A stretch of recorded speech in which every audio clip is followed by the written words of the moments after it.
The sky had turned dark by the time he finished reviewing the last case file. Judge Thomas Johnson sighed as he packed his briefcase, his shoulders heavy from a long day at the courthouse. Nearly 15 years on the bench, and days like this, still drained him completely. But that was the price of justice, carefully weighing each decision, knowing how it would affect real people's lives. The courthouse parking lot was nearly empty when he walked to his car. Only the security guard nodded at him as he passed. "Working late again, Judge?" the guard asked. "You know how it is," Thomas replied with a tired smile. "Justice doesn't take a day off. The drive home should have been peaceful." Thomas looked forward to a quiet dinner and maybe catching the basketball game highlights. He took the usual route, driving carefully as always. His mind wandered to the weekend plans with his son. They were supposed to go fishing at the lake, something they hadn't done in months due to his packed court schedule. The flash of red and blue lights in his rearview mirror snapped him back to attention. Thomas checked his speedometer. He wasn't speeding. Maybe a taillight was out. He signaled and pulled over to the shoulder, reaching for his wallet to get his license ready. 2 officers approached, one on each side of the car. Something felt off immediately. They weren't in standard uniforms, but wore tactical vests over plain clothes. The one who came to his window didn't immediately identify himself. "License and registration," the officer demanded without preamble, his flashlight beam hitting Thomas directly in the eyes. "Officer, may I ask why I've been stopped?" Thomas asked calmly, handing over his documents. The officer ignored the question. "Step out of the vehicle." Thomas felt his heart rate quicken. "I'd like to know the reason for this stop, please." "Your car matches a description." "Step out now," the second officer said, his hand resting on his holstered weapon. Thomas knew the drill. As a black man, he'd had the talk with his own father decades ago and had given the same talk to his son. Don't argue, move slowly, keep your hands visible, stay calm even when it's unfair. "I'm going to step out slowly," Thomas announced, making deliberate movements. "I want to let you know that I'm a circuit court judge. My judicial ID is in my wallet along with my driver's license." The officers exchanged glances. Something passed between them, not surprise or respect, but something else. The first officer's expression hardened. "Yeah, right, and I'm the governor," he said with a smirk. "Hands on the car." "If you'd just check my identification," Thomas began. "Hands on the car now," the officer shouted, suddenly grabbing Thomas's arm and shoving him against the vehicle. The cool metal of handcuffs clicked around his wrist before he could say another word. The indignity of it burned worse than the pain. 30 years building a reputation in the legal community, rising to become one of the most respected judges in the state. And here he was, face pressed against his car window, like a common criminal. "Listen to me," Thomas said, fighting to keep his voice level. "There's been a mistake. I'm Judge Thomas Johnson from the 5th District Court. You can call the courthouse to verify." "Save it for someone who cares," the second officer cut him off, roughly patting him down. "We've heard every story in the book." A car drove by slowly, passengers staring at the scene. Thomas felt their eyes on him and lowered his head slightly. The shame wasn't his to bear, but it settled on his shoulders anyway. The first officer leaned in close, his breath hot against Thomas's ear. "Judge or janitor doesn't much matter to us tonight. We've got reports of a high-end car like yours involved in some serious business, and you fit the description perfectly." Thomas knew what that meant. The description was nothing more than the color of his skin. He'd seen it countless times from the bench, vague descriptions used to justify improper stops. "My wallet has my judicial badge." Thomas tried again. "Just look at it." "Oh, we'll look at everything," the officer said, opening the car door and beginning to search without consent. "And who knows what we might find." As they continued the illegal search, Thomas stood helplessly in handcuffs, watching as his rights he had upheld from the bench for years, were trampled right before his eyes. This wasn't just about him anymore. This was about everything wrong with the system he had dedicated his life to improving. The handcuffs bit into Judge Thomas Johnson's wrists as he stood beside his car. A cold wind picked up, But the chill he felt came from within.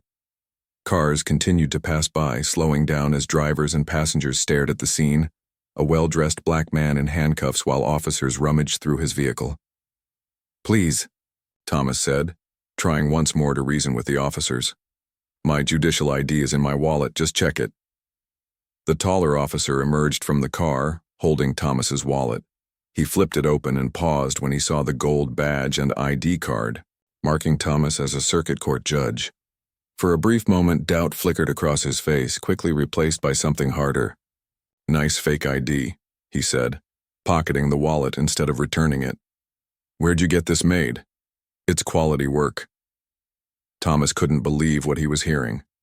"That's not fake. Call the courthouse. Call Chief Justice Reynolds. He'll confirm." "Who I am." "You really sticking with this story, huh?" The second officer laughed, continuing to search through the glove compartment. "Next, you'll tell us you know the governor, too." "I sentenced his nephew last year for fraud," Thomas replied flatly. He wasn't happy about it. This only made the officers laugh harder. The humiliation burned through Thomas like fire. He'd spent his entire career upholding the law, believing in the system despite its flaws, working to improve it from within. And here he stood, treated like a criminal for driving while black. A small crowd had gathered at a safe distance. Thomas recognized a couple from his neighborhood, their faces showing confusion and concern. He turned away, unable to face them. The shame wasn't his, but it clung to him anyway. "Look what we have here," the first officer announced, pulling a small bag from under the passenger seat. Thomas's blood ran cold. He knew there had been nothing under that seat. "That's not mine," he said firmly. "You just planted that." "They all say that," the officer replied with a smirk. "Judges don't typically carry drugs, do they? I guess you're not really a judge after all." Thomas felt a wave of anger and fear wash over him. He knew exactly what was happening. He'd heard testimony about planted evidence dozens of times in his courtroom. He'd sometimes wondered if defendants were telling the truth. Now he knew. "I want to speak to your superior officer," Thomas demanded, straightening his shoulders despite the handcuffs. "And I want a lawyer present, right now." "Oh, you'll get your phone call," the second officer said. "Down at the station." They roughly guided him toward their unmarked car. As they opened the back door, Thomas noticed something he hadn't before: no camera inside the vehicle. Most police cars had them installed for the protection of both officers and those in custody. The absence was telling. As they drove, Thomas fought to control his breathing. Panic wouldn't help. He needed to think clearly. The officers kept the radio silent. Another red flag. Standard procedure would be to call in the arrest. "Where exactly are you taking me?" Thomas asked. "This isn't the route to the main precinct. Special processing for special people," the driver replied with a chuckle that made Thomas's skin crawl. 20 minutes later, they pulled up to a side entrance of what appeared to be a police substation. Thomas had never seen it before, despite his familiarity with law enforcement facilities in the county. Inside, rather than the usual booking area, they led him to a small room with a metal table and 2 chairs. No windows, no camera in the corner, just a harsh overhead light that flickered occasionally. "Wait here, Your Honor," the taller officer said mockingly, as they removed his handcuffs and left, locking the door behind them. Thomas rubbed his wrists, wincing at the raw skin where the cuffs had been too tight. He examined the room, looking for anything that might help him understand what was happening. This wasn't standard procedure for any arrest. There should be paperwork, photographs, fingerprinting. The absence of all normal booking processes confirmed his worst fears. This wasn't a legitimate arrest. Minutes stretched into an hour. The isolation was a tactic he recognized. Let the anxiety build, make him desperate for resolution. As a judge, he'd studied police interrogation techniques. Now he was experiencing them firsthand. When the door finally opened, both officers entered, looking more relaxed, almost smug. The taller one placed a folder on the table and sat down across from Thomas. "Well, Judge Johnson," he said, emphasizing the title with obvious sarcasm. "Looks like you've got a serious problem on your hands." The small room felt like it was closing in on Judge Thomas Johnson. The metal chair dug into his back as he sat across from the two officers who had brought him to this strange police substation. The folder between them remained closed, like a threat waiting to be unleashed. "I want my phone call," Thomas said firmly, "and I want to speak to whoever's in charge of this station." The shorter officer smiled, but there was no warmth in it. "You're not in your courtroom now. You don't give the orders here." Thomas took a deep breath. 15 years on the bench had taught him how to keep his composure in tense situations. "I understand that. But you know as well as I do that I'm entitled to a phone call. It's my right." "Rights," the taller officer repeated, drawing out the word like it amused him. "Let's talk about that." He finally opened the folder, revealing photos of the small bag they'd pulled from Thomas's car. "Found with narcotics, that's a felony charge. For a sitting judge, that's the end of your career. The end of everything." Thomas leaned forward, keeping his voice steady. "We both know that bag isn't mine. We both know you planted it." "Your word against ours," the shorter officer shrugged. "Two decorated officers who found drugs in a routine traffic stop. Who do you think people will believe?" The question hung in the air. Thomas had seen enough cases to know the answer. Despite his position, despite his clean record, despite the truth, it would be an uphill battle. His word against theirs, and the system had a way of protecting its own. "What do you want?" Thomas asked finally, seeing through the charade. "Chatkerchi." Officers exchanged a satisfied glance. "Now we're getting somewhere," the taller one said. He closed the folder and pushed it aside. "We could process this case, let the system handle it. Your face would be all over the news by morning. Judge arrested on drug charges. Even if the charges don't stick, and they would, your reputation would never recover. Or," Thomas prompted, already knowing there would be an alternative.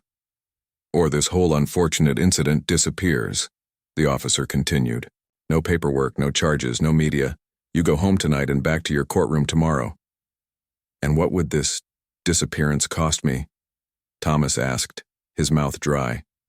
The shorter officer finally spoke.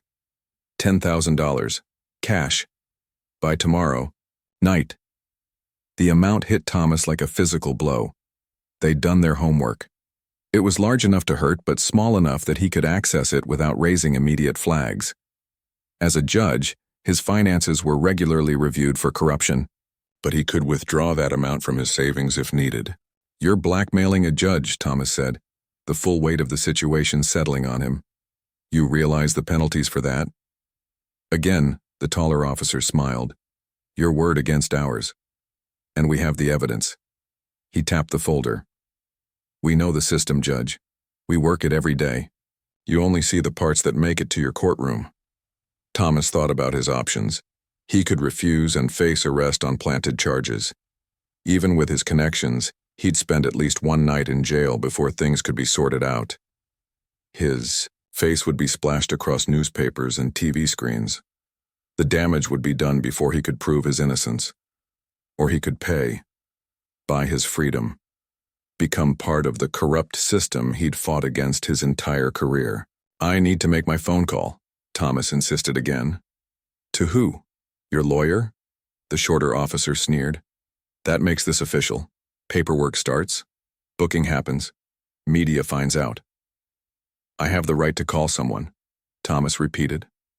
The officers seemed to consider this, then nodded. "One call from my phone on speaker," the taller one said, placing his cell phone on the table. "Choose wisely." Thomas's mind raced through possibilities. His wife? No, she'd panic. And these officers would hear the fear in her voice. A fellow judge? Most would help, but would they believe him immediately? Against two officers? With alleged evidence? Then a name came to him. Judge Patricia Wilson. They'd gone to law school together. She'd worked as a prosecutor for years before, becoming a judge. She knew the darker side of law enforcement, had even prosecuted corrupt cops. She'd believe him. And she currently served as the chair of the Judicial Ethics Committee, with direct lines to the highest levels of law enforcement. in the state. I'd like to call Judge Wilson, Thomas said, meeting the officer's gaze without blinking. A flicker of uncertainty crossed the officer's face. The name clearly meant something to him. Make it quick, he said, pushing the phone closer. The phone. Call to Judge Wilson lasted less than a minute. Thomas kept his message vague but meaningful, knowing the officers were listening to every word. Patricia, it's Thomas. I've been detained at what appears to be the Oak Street substation. There seems to be some confusion about my identity. Could you make some calls to help clear this up? The concern in her voice was clear even through the speaker, but she promised to handle it immediately. After the call ended, the taller officer snatched his phone back, his expression hardening. That was a mistake, he said, his voice low and threatening. We offered you a simple solution. I'm still considering your offer, Thomas replied calmly, though his heart pounded against his ribs. But I needed to let someone know where I am. For safety reasons, the shorter officer leaned across the table. Safety? You think we'd hurt a judge? His laugh sent a chill down Thomas's spine. We're not stupid. We're businessmen. This is just business. Expensive business, Thomas commented. Think of it as insurance, the taller officer said, relaxing slightly now that he saw Thomas wasn't outright rejecting their demand. $10,000 to make sure your reputation stays clean, to make sure you can keep wearing that fancy robe, to keep your face off the evening news. Thomas rubbed his temples, a genuine headache forming behind his eyes. How would this work? Assuming I agree. The officers exchanged a quick glance. They were making progress. Simple, said the shorter one. You get the cash. Tomorrow night, you'll receive a text with a location. You drop the money, we drop the evidence. You never see us again. And I'm supposed to trust you? Thomas asked. You don't have much choice, replied the taller officer with a shrug. But we keep our word. We've done this before. That casual admission of previous extortion schemes made Thomas's blood boil, but he kept his face neutral. How many others had these officers targeted? How many had paid up out of fear, lacking the resources or connections that Thomas had? The thought made him sick. I'll need time to get that much cash, Thomas said carefully. Banks ask questions about large withdrawals. You have until tomorrow night, the officer repeated. And don't even think about wearing a wire or bringing friends to our meeting. We'll know and things will get much worse for you. The door suddenly opened, and a third officer, older, with captain's bars on his uniform, stepped into the room. The two officers immediately stood straighter, their demeanor changing instantly from threatening to professional. What's going on here? The captain asked, his eyes moving from the officers to Thomas. Routine questioning, sir. The taller officer replied smoothly. Suspected narcotics in the vehicle. The captain looked skeptical. In an interview room, without processing? His gaze fell on Thomas. And who is this? Before either officer could answer, Thomas spoke up. I'm Judge Thomas Johnson, 5th District Court. These officers pulled me over, handcuffed me without cause, planted evidence in my vehicle and brought me here to extort $10,000 from me. The officers' faces drained of color. That's ridiculous, sir, the shorter one stammered. He's lying. The captain's expression remained unreadable. Judge Johnson? Patricia Wilson just called me. She seemed quite concerned. A moment of tense silence filled the room. Thomas couldn't read the captain. Was he part of this corruption too? Would he side with his officers? Officers, wait outside, the captain finally said, his voice tight. After they left, the captain sat down across from Thomas. I apologize for keeping you in suspense, Judge Johnson. I needed to see their reactions. He slid a small recording device across the table. We've been investigating these two for months. 3 complaints of similar extortion, but no victims willing to testify. No hard evidence. Thomas stared at the device. You were recording? The captain nodded.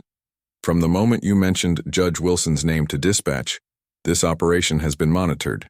We've suspected they were using this substation for their schemes during shift changes when supervision is minimal."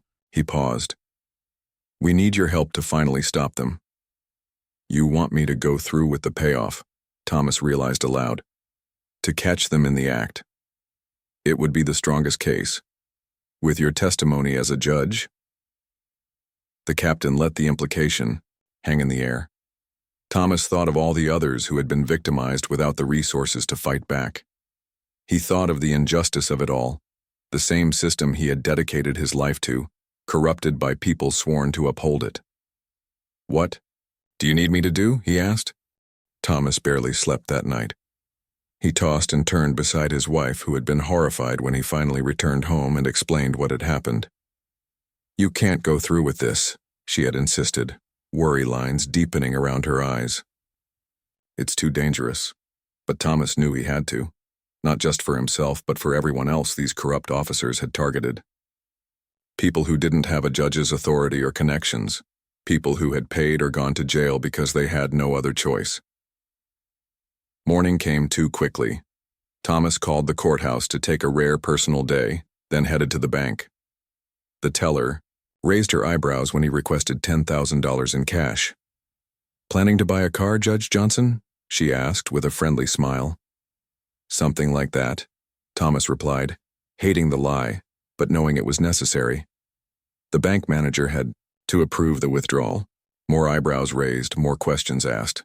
Thomas maintained his calm exterior while anxiety churned inside him. Finally, the money was counted out. Crisp, $100 bills stacked in a plain envelope. Back at home, Thomas met with Captain Reynolds and 2 agents from the State Bureau of Investigation. They spread equipment across his dining room table, a wire, a tracking device, and a small button camera. "We'll be monitoring everything," Captain Reynolds assured him. "Multiple unmarked vehicles will be in the area. As soon as the exchange happens, we move in." One of the agents, a woman with sharp eyes and a no-nonsense attitude, showed Thomas how to wear the wire. "It needs to stay completely hidden," she explained.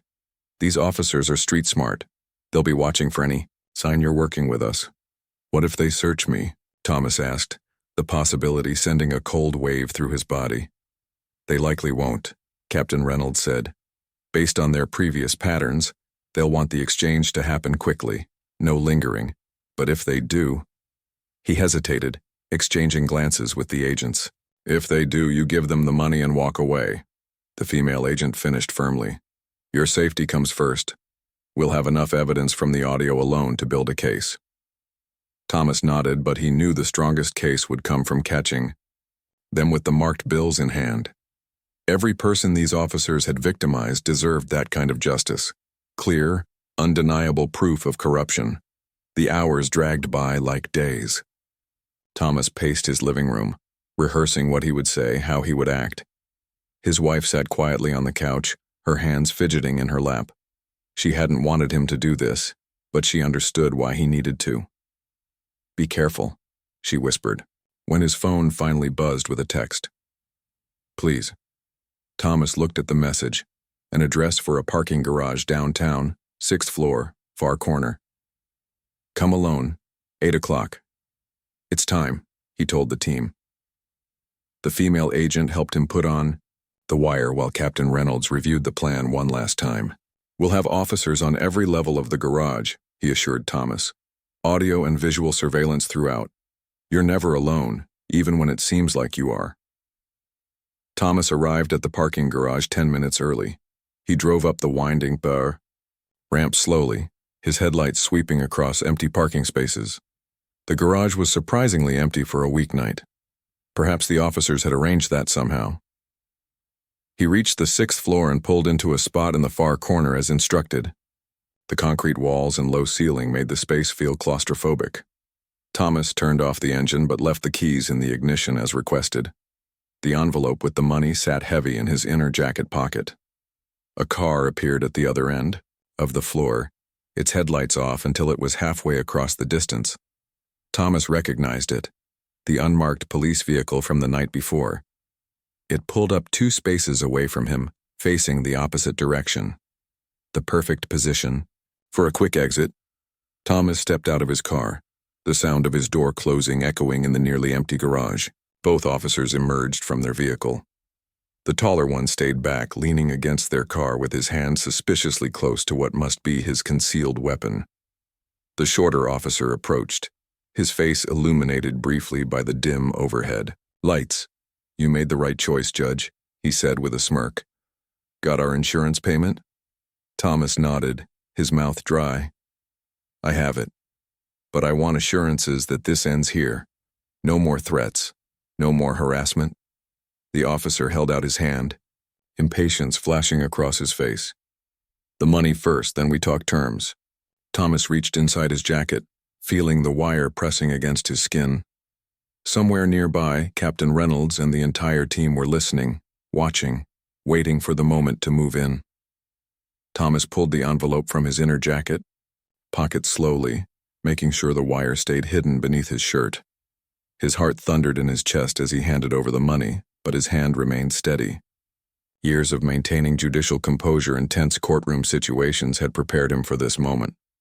The shorter officer snatched the envelope, quickly thumbing through the bills with practiced movements. His eyes widened slightly at the sight of so much cash. "All here," he confirmed to his partner with a nod. "Smart decision, Judge," the taller officer called from his position by their car. "Now everybody goes home happy." "The evidence," Thomas said firmly. "The bag you planted in my car. I want it destroyed now in front of me." The shorter officer laughed. "That's not how this works. We have the money. You have our word." "Your word means nothing," Thomas replied, his patience wearing thin. "I paid you. I want to see that bag destroyed." The officers exchanged glances. The taller one shrugged and reached into his pocket, pulling out the small bag of planted evidence. He held it up, making sure Thomas could see it clearly in the dim garage lighting. "Satisfied?" he asked with a smirk. Thomas took a deep breath. This was the moment he'd been waiting for. Both officers, the money, and the planted evidence all together. The perfect scenario for an arrest. But he needed to keep them talking just a bit longer to make sure everything was captured clearly. "Why did you pick me?" Thomas asked. "Of all the people you could target, why a judge?" The shorter officer, still holding the envelope of cash, grinned. "You think you're special? That we singled you out?" He shook his head. "Wrong place, wrong time. Just like everybody else. Why, how many others?" Thomas pressed. "How many people have you done this to?" "Curious, aren't you?" the taller officer said, stepping forward now that the exchange was complete. "Let's just say you're not the first person who decided paying us was better than facing charges. Some pay with money. Some pay in other ways." The casual cruelty in his voice made Thomas's stomach turn. These men had abused their badges, their authority, countless times. How many lives had they ruined? How many people had suffered in silence, too afraid or too powerless to fight back? "You won't get away with this," Thomas said quietly. The shorter officer laughed. "We already have, Judge, we already have." "I don't think so," Thomas replied, his voice suddenly stronger. "Not this time."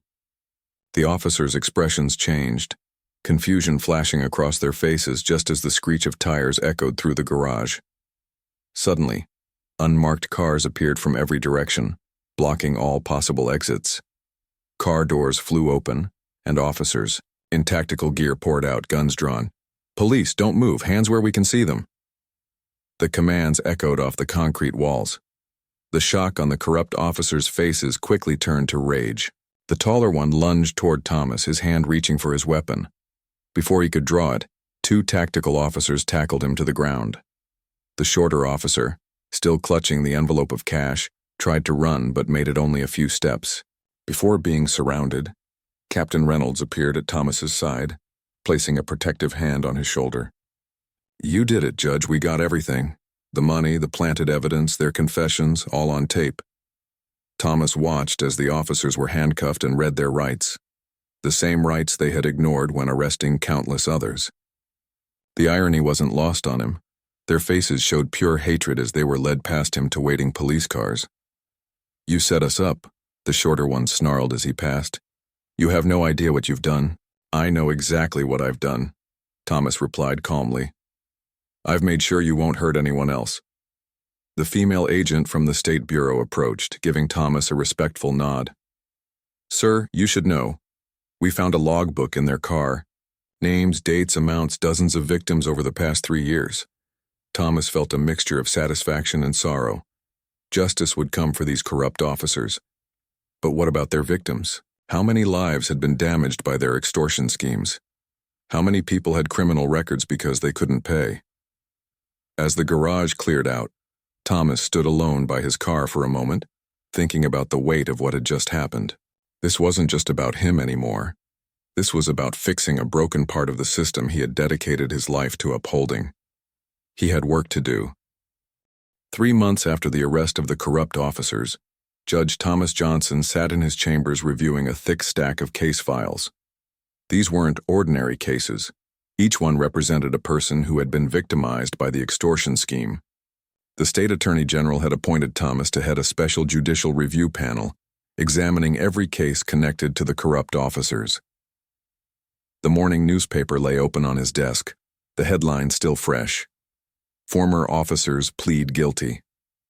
In massive corruption case, the article detailed how the investigation had expanded far beyond the original 2 officers, uncovering a network of corruption that included 3 other police officers, a clerk at the courthouse, and even an assistant district attorney who had helped bury complaints. A knock at his door interrupted his thoughts. His assistant poked her head in. "Judge, your next appointment is here." Thomas nodded, straightening his tie as he stood. This meeting was perhaps more important than all the others. He'd been meeting with victims of the scheme one by one, explaining the process for clearing their records and seeking restitution. Today's visitor was different.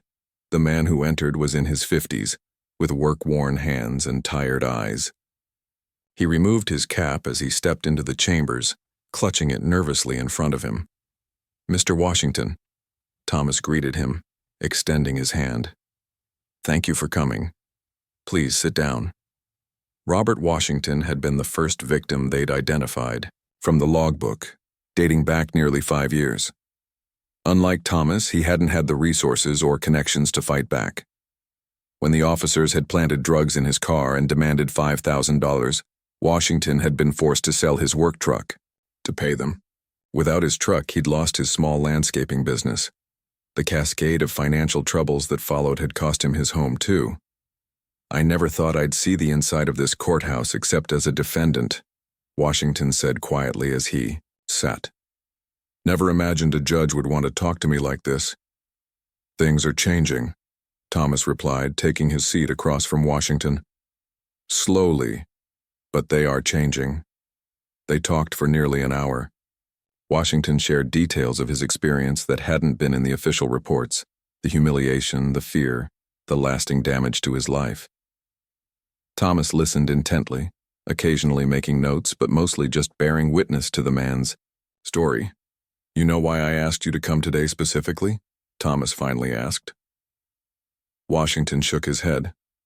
"The Citizens Police Oversight Commission is meeting this afternoon. The mayor appointed me as chair, but I convinced them we needed more than just officials and lawyers." Thomas leaned forward. "We need voices like yours, people who've experienced the worst of the system and can help guide its reform." Washington's eyes widened. "You want me on this commission?" "But I'm just a citizen whose life was upended by police corruption," Thomas finished for him. "Exactly the perspective we need." Later that afternoon, Thomas stood before the newly formed commission in City Hall. Camera flashes popped as reporters documented this historic moment. Beside him stood Robert Washington and 4 other community members, all from different backgrounds, all with personal stories of injustice. "Today marks a new beginning," Thomas addressed the packed chamber. "Not just for our police department or our courts, but for our entire community. What happened to me, what happened to Mr. Washington and countless others, wasn't just about corrupt individuals. It was about a system that allowed corruption to flourish unchecked." He outlined the commission's new powers: real authority to investigate complaints, access to police records, the ability to recommend disciplinary actions, and a direct line to the district attorney's office for criminal matters. "This commission won't just provide oversight," Thomas continued. It will help rebuild trust between law enforcement and the communities they serve, because that trust has been broken, and hollow promises won't repair it. Only meaningful action will. After the formal proceedings, a young reporter approached Thomas. "Judge Johnson, some people are calling you a hero for what you did. How do you feel about that?" Thomas shook his head. "I'm not a hero. I just happened to be in a position where I could fight back. The real heroes are people like Robert Washington, who lost everything but still found the courage to come forward and help fix the system." He glanced over at Washington, who was speaking with other commission members. "What happens next?" The reporter pressed. Thomas looked around the room, at the community members, at the reform-minded police officers who had supported the commission, at the citizens who had shown up to witness this moment. "Justice," he said simply. "Real justice happens next."